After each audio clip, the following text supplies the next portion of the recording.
guys, it's me.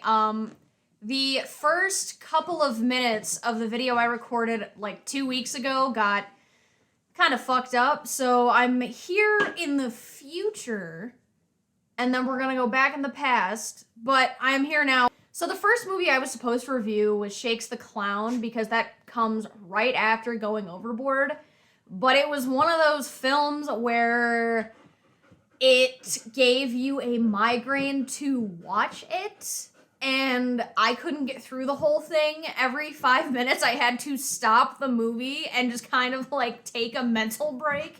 So I promise I'll get to that the next movie that I review, but I did go and watch Coneheads just for the little Adam Sandler snippet in it, and that's got the whole SNL crew that you're looking for. It's got Chris Farley, David Spade, Dan Aykroyd, Adam Sandler. It's got John Lovitz.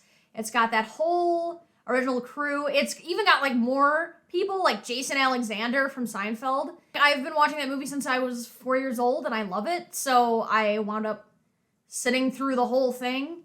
And Adam Sandler is only in it for 2 minutes. He comes in 12 minutes into the movie. He plays a shady mob dealer who gives Dan Aykroyd's character, Beldar, his social security card, birth certificate, you know, like the works. The man's a wizard. Everything else you need is in here.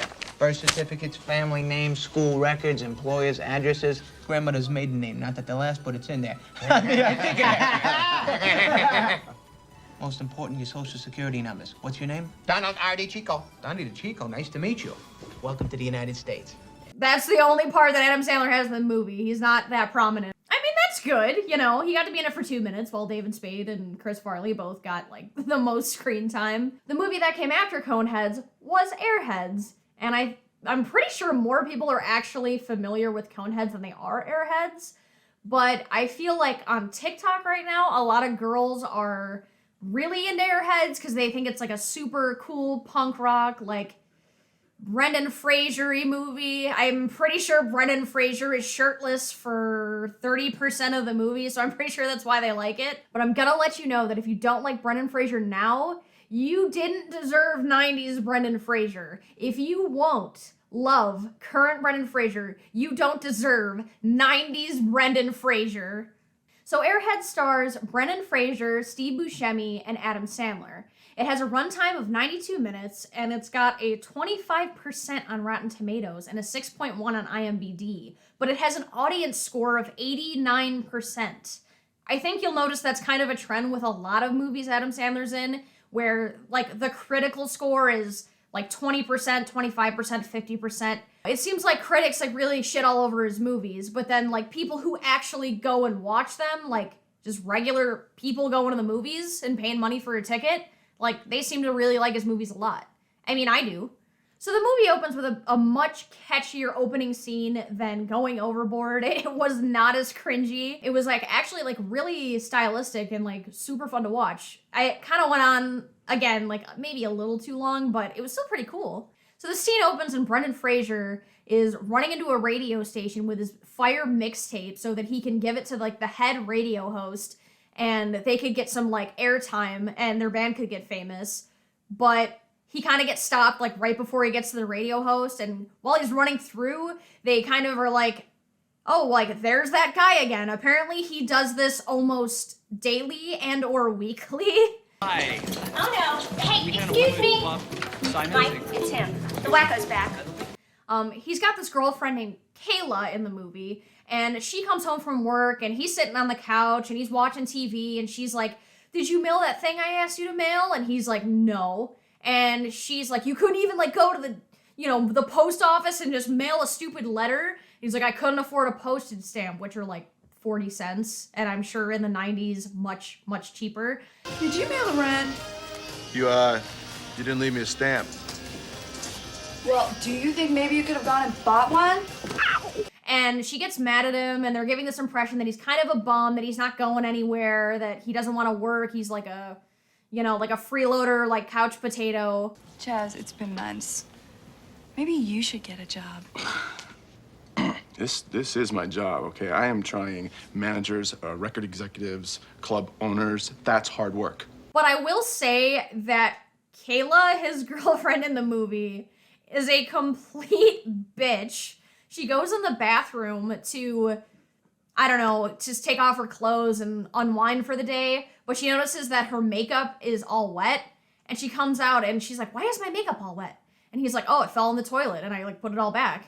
And then she like throws the makeup box at him, and then when he gets up and he's like, yo, like, what's your problem? She punches him square in the face and kicks him out, making him homeless. And she starts throwing his CDs and all his, like, beloved items out of, like, off the balcony onto the ground, and they're all smashing. And Brendan Fraser's just kind of like, what gives? Not Get taking lost! Okay, Go! Kayla. Keep Kayla, going! Lighten up. Loser! I always knew you were a loser! That was, like, all the media that we lost, so you're gonna go back in time to 2 weeks ago where I actually had my hair and makeup done all nice because I had planned to shoot a video that day. Today, I just dyed my hair, I cleaned my turtle's tank out, and I'm looking like a little burrito. But I'll see you guys next time, and past me will see you now. So Chazz has to go up to Steve Buscemi's character, Rex, and basically ask him, like, can I live with you? My girlfriend kind of threw me out. And he's like, sure, why not? Like, come live with me. So they go out to his van, and Adam Sandler's there, and his name is Pip, and he gets in, like, they all get in the van, and they all head back to, like, you know, Steve Buscemi's place. So when Brendan Fraser is moving in with Steve Buscemi and Adam Sandler, they're trying to make it seem like the situation is not ideal. But honestly, if I lived in the 90s and they were like, oh, you have to live with Brendan Fraser, Steve Buscemi, and Adam Sandler in an apartment, I would be like, okay, like, that's a sweet deal. Like, they make it seem like it's not ideal at all. Like Rex, who's played by Steve Buscemi, his apartment's all, like, decked out and, like, fun stuff from the toy store. And, like, they've got, like, pizza and, like, it looks like they've got, like, enough money for, like, food and stuff. And it's just, it looks like actually, like, an ideal situation, even though it's not ideal. Like, what's his other situation? Like, living with his girlfriend who punches him in the face? Like, living with Steve Buscemi would be so much better. He's not gonna punch you in the face. Brendan Fraser in this part of the movie actually gives a small little bit of philosophical advice. I think everything's gonna happen to you. You gotta make it happen. How many practices have you missed because you're cleaning up some stiff's pool? And it's actually solid advice. Like, I think that that's, like, kind of, like, good words to live by. Like, stop waiting for everything to happen to you. Go out and make it happen. They go, they see this other band, they kind of have penis envy because, like, they're on the radio, people are buying their shirts, there's a bunch of hot girls up on stage with them, just everything's going swell for them, and they can't even get their tape played on the radio station. After they leave the concert, they kind of decide, like, you know what, we're gonna go break into that radio station again, and we're gonna go harass, like, the radio host to play our track. So look, all we gotta do is get them to play the tape, and we're golden. Anybody gives us any static, I shove this in their face. So they try to break in, and for a split second, they show this woman, and I believe she's holding a Sega Game Gear. I don't know what she's playing, but she's playing Sega Game Gear. Then they're finally at the radio station. They're gonna try to break in, and get used to the radio station because the rest of the movie takes place inside the radio station. And then, like, a really good scene in this is where they act like they're hard hacking to get inside of the radio station because Steve Buscemi just, like, spits his big gulp all over it and, like, pushes a bunch of buttons. Like, it's all really, really complicated. And then they're like, oh, we still can't get in. Fuck. Open it up, I'm gonna short circuit it. So Adam Sandler gets his face smashed in by, like, a woman coming out of a door. And she's like, oh my God, like, I'm so sorry. And he's like, it's okay. And then she's like, oh, like, let me get you some ice. And then, like, while the door is, like, propped open, like, Brendan Fraser is standing above the door, like, on the roof and, like, drops the little duffel bag on it. And it, like, holds it in place or, well, keeps the door from shutting. So once they get inside the radio station, they basically, like, head all the way down. They're trying to get their tape played. And they're trying to pass this narrative that the guy who owns the radio station, he's a complete dick. Well, I try to be a team player. Oh, I'm gonna need you to come in tomorrow. I'm cutting loose a lot of dead weight. There's gonna be a lot going on here. Oh, boy. What's the problem? It's just that I made an appointment with my proctologist to get some type of cream or something. So you're gonna leave me high and dry, huh? Oh, that's a nice team attitude. Well, I suppose I could come in for most of Saturday. And Sunday. Well, yeah. He's, like, the worst person in the world. He's, like, a conniving little, like, butthole. So they get up to the radio host and they basically just say like, yeah, like we totally fucking like broke in here. We're just gonna give you our tape and like, please play it. Get out. Listen, we just came down to talk to you about our demo tape. We were wondering if maybe you could set us up, you know, like you did with the Sons of Thunder. How did you morons even get in here? They've got electronic locks on all the doors. Oh, we had to break in. You guys got this place sealed up like a dolphin's butt. Watertight. And then Brendan Fraser is like, oh, this is the song that like I wrote for my girlfriend. Like, we really care about each other. And she fucking hits him. She hits him. They don't care about each other. Well, she doesn't care about him at least. Like, she hits him. She's so mean. So at this point, the big CEO, bigwig guy walks into the sound booth where like the three of them are standing, and he's basically like, just get these guys the fuck out of here. Like, we don't need like a mixtape. We're not gonna make you famous. Just like get lost. And then C. Buscemi's character Rex kind of is just like, you know what? I've had enough, and pulls out a real looking gun, but it's a water gun full of hot sauce. And Brendan Fraser's character also pulls out the other gun full of hot sauce, and they just kind of go a little too far and wind up taking the radio station hostage. And their band name is called the Lone Rangers, and they kind of like, the radio host kind of just like makes fun of them and is like, oh, your band's name's like the Lone Rangers. It's kind of like a shitty name. And they're like we have like a gun to your head, like shut up. How can you pluralize the Lone Ranger? What's wrong with that? Well, there's three of you. You're not exactly lone. Shouldn't you be the three Rangers? No idea what you're saying right now. So now they're holding the entire radio station hostage, and they finally get to play their tape. But the tape catches on fire. After the demo catches on fire, they kind of just like book it, and they're like, okay, we're gonna like leave, we're gonna head back to our van, and we're just gonna like go the fuck home and pretend like this never happened. But they can't, because there's a cop outside with his lights on, like waiting for them. Somebody in the building had already called the cops, and they sacrifice Adam Sandler. They're like, yeah, you're just gonna go out and you're gonna see if that cop wants anything to do with us or not. And Adam Sandler was like, why does it have to be me? What? You go. You guys suck. The cop is also Alan Covert, who was with him in Going Overboard. So Michael Richards, who plays Kramer on Seinfeld, basically goes into a storage closet to escape the chaos and gets himself covered in lighter fluid. And I don't even know, like, why the lighter fluid is there, because earlier in the, like, where they're holding him hostage, Rex, who's Steve Buscemi, lights a cigarette, and he says, you can't smoke it here, it'll damage the equipment, put that out. So he does. And it doesn't make any sense to me why there's, like, just a gallon of lighter fluid in order for, like, Kramer to, like, douse himself with. But I guess it's for plot. So he starts crawling around the vent, and he pulls out a Zippo, and he lights himself on fire.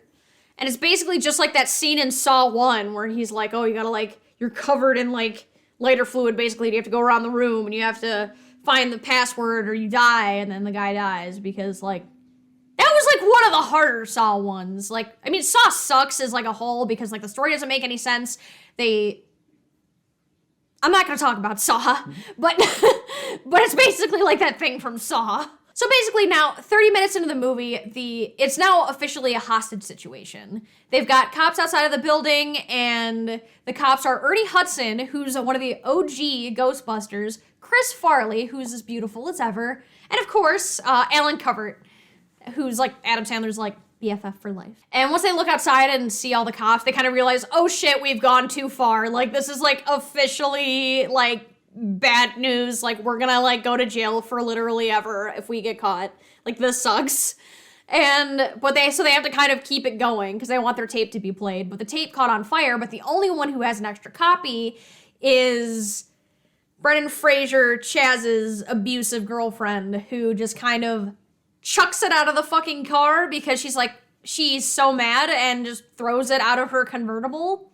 They basically say like, hey, listen, like, we're not gonna let the hostages go until we get our tape played, but our old tape caught on fire, so you have to go find my girlfriend who has it, who chucked it out the window. But Chris Farley is sent to go find the girlfriend, and for some reason, like, in the middle of the movie, they just call him fat, and I just feel like it's so uncalled for. Hey, Butterball. I think you're exceeding the maximum weight limit for that belt. And then they go back to Kramer in the vents, and he almost dies again, but then he's, like, alive, hooray. But, like, it's It's really stupid. I feel like the Kramer vent scenes are kind of like unneeded for like this entire film. I feel like they just take so much time. They're supposed to be quirky and funny.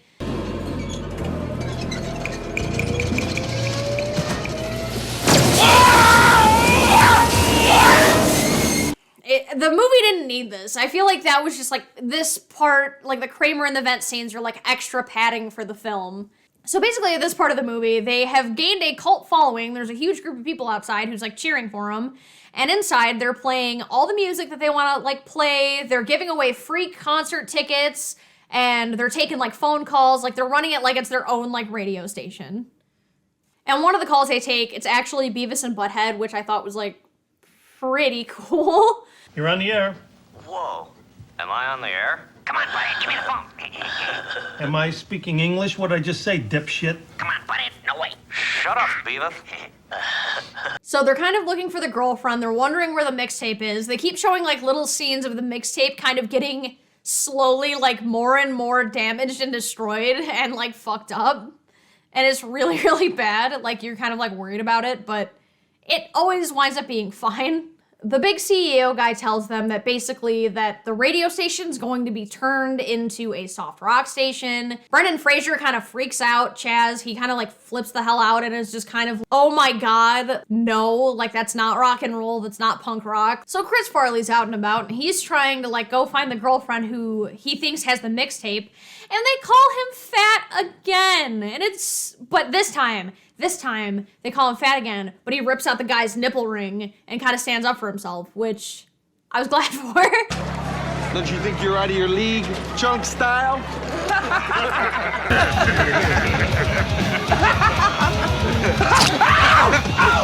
And the girlfriend's like storming out of the bar. She gets in her car because she's like, oh, I can't believe like that cop was talking to me. Like, oh my God, like this is so dramatic and it's all about me because like this girl sucks. Like I hate Brendan Fraser's girlfriend in this. I don't know how many times I have to say that, but I hate her guts. She gets in the car and she hears, you know, Chazz, Brendan Fraser on the radio and he's like, oh, like if you could please like bring back the mixtape, sweetie. Like we really, really need it. Like we need it at the radio station.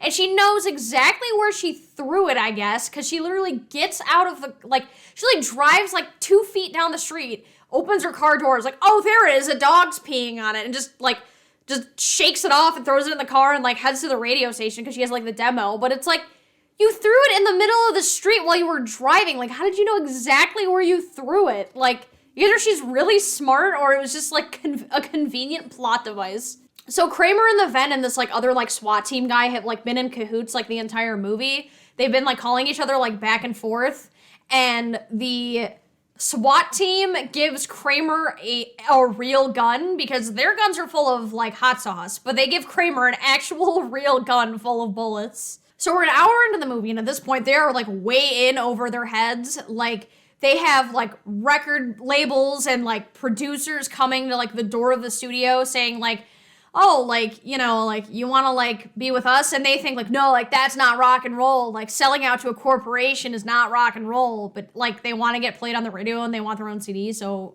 to do that, you kind of have to sign with somebody. Like, you don't have to sign with somebody, but, like, to get more popular, to be as popular as they want to be, you have to get somebody with a contract.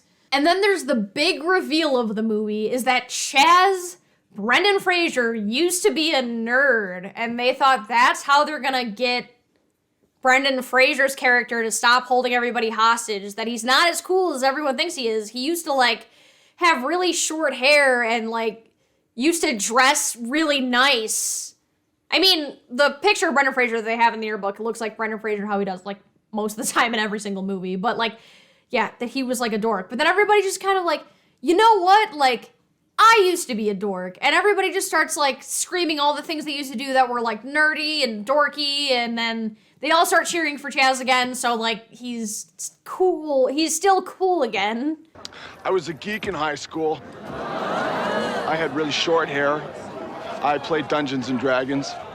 I had a bug collection. I ate my boogers. My name's not Chazz. It's Chester. We're with you, Chazz! So his girlfriend comes in with the mixtape and she like runs up to him and hugs him and is like, I don't care that you used to be a nerd, like I still love you. But it's only because everyone was cheering that they still love him.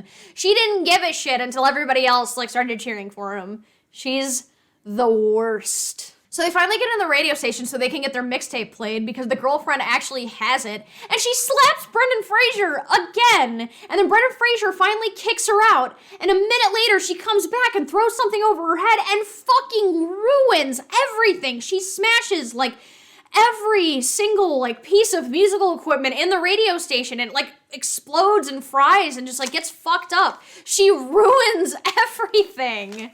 And the reason she, like, did all this is because she's like, you don't even care about me, like, wah, like, pay attention to me, wah. And, like, she is so annoying. The whole movie, you wish that Brendan Fraser would punch her in the face, but, like, if oh my god. So it's like, she punches him in the face in the 90s, and nobody bats an eye, but if he would have punched her in the face, everybody would have lost. No, that's stupid. That's like the Joker. But she's basically like, you don't even care about me, like, wah. And then she forces him to say, I love you. She makes him say it. She's like, say it. Say that you love me. Tell me you love me, like, right now. And he's just like, I love you. Tell me. What do you want from me? Tell me. All right. I love you. Oh my God. They basically break him the bad news, like, your fucking girlfriend ruined everything. We cannot play your tape. And he's like, oh my god, like, why?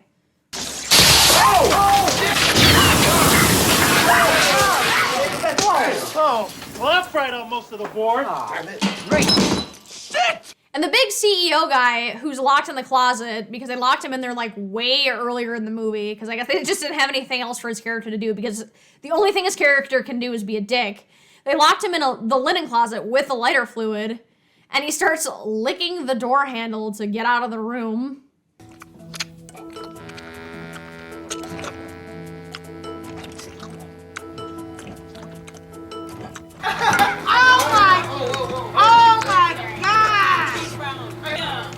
Can you eat pussy like that? And then at this point, they figure out that the guns that they have are fake. But I feel like everyone in the radio station kind of has Stockholm Syndrome at this point. They're kind of like, they're just kind of like goofy, fun-loving guys. Like, everybody really, like, there's this one girl who, like, really likes Pip. And, like, she's, like, in love with him. She's the girl, like, smashed him in the face with a door earlier in the movie. And everyone's just kind of like, like, we're gonna wait till, like, you get to play your song and you get your record deal because, like, why the fuck not, you know? It's like, I got nothing better going on and I get to be on TV. Oh, and there's a really cute scene where Brendan Fraser is squirting the hot sauce all over a burrito and, like, with the gun. It's actually, I don't know. I thought the movie kind of needed a scene like that. It was pretty good. They've got a deal they actually, like, want to take from, like, somebody who has, like, a record label, but then Brendan Fraser realizes, like, wait, like, you didn't even actually hear our music. Like, you don't even care about the music. You just care about making money, man. And he's like, yes, I own a record label. Like, I care about making money. Yeah. Like, it's just, I don't know. It's like, it is what it is. No deal, no. What's this? What are you talking about?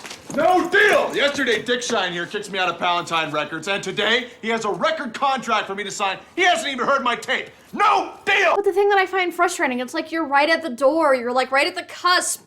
You've got somebody, like, literally, like, sitting there, like, handing you your dream in your hand, and you're like, no, there's, like, one thing that I don't like about this. And it's just like, Brendan Fraser, like, quit fucking up everything for the band. Like, I don't know, like, because if I was, like, Steve Buscemi or Adam Sandler in that movie, I would have been like, dude, just fucking sign it. Like, we're gonna go to jail. Like, at least we could have, like, money waiting for us when we get out, you know? So they're like, no, we're actually gonna, like, play our song. Like, we want to play our song, and then we'll sign your little contract. And, like, the guy is kind of just like, okay.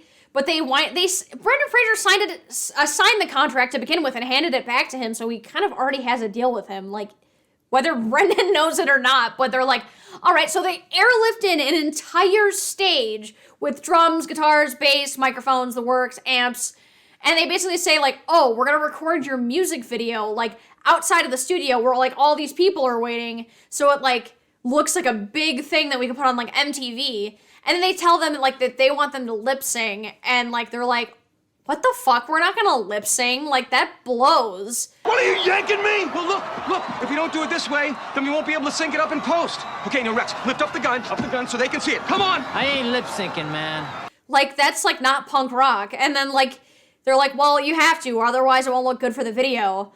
And then they go up there and like their song starts playing and they don't even like lip sync. They just kind of like stand there and stare. And but like the crowd's like pushing in and it looks all crazy.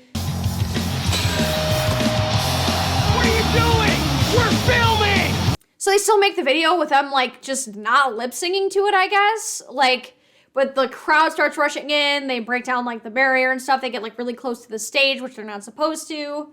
Oh, and when the crowd starts pushing forward and trying to get closer to the band, Chris Farley turns around, and I swear to God, I thought he was gonna say holy shnikes, but he just turns around and says, holy shit! And then they crowd surf, they're all having a good time, and then they're in jail. That's how the movie ends, they go to jail, but they're only in jail for 3 months. They held somebody hostage, they kidnapped, they like threatened assault, they like made demands and exchanges with the fucking SWAT team. How did they only get 3 months in jail? Holding somebody hostage to get what you want is a felony. You would get up to 7 years in prison, but in this, they get 3 months.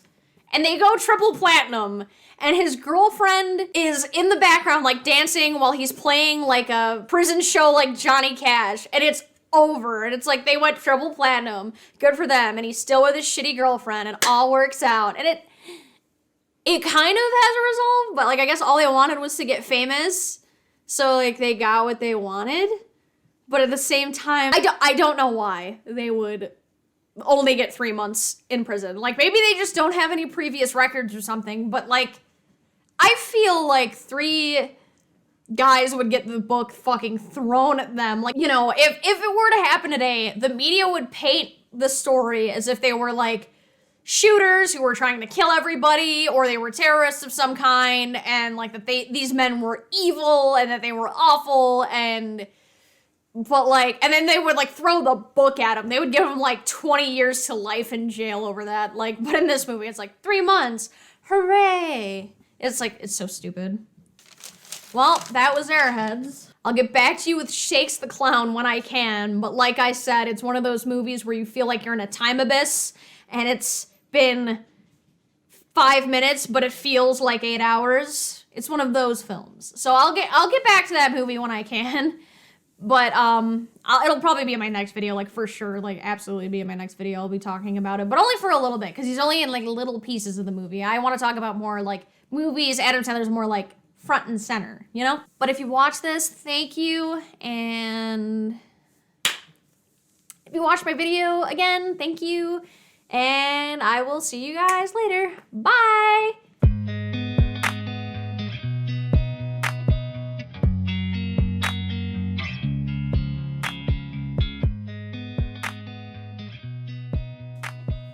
Alright, I think it's over. Did I say anything else?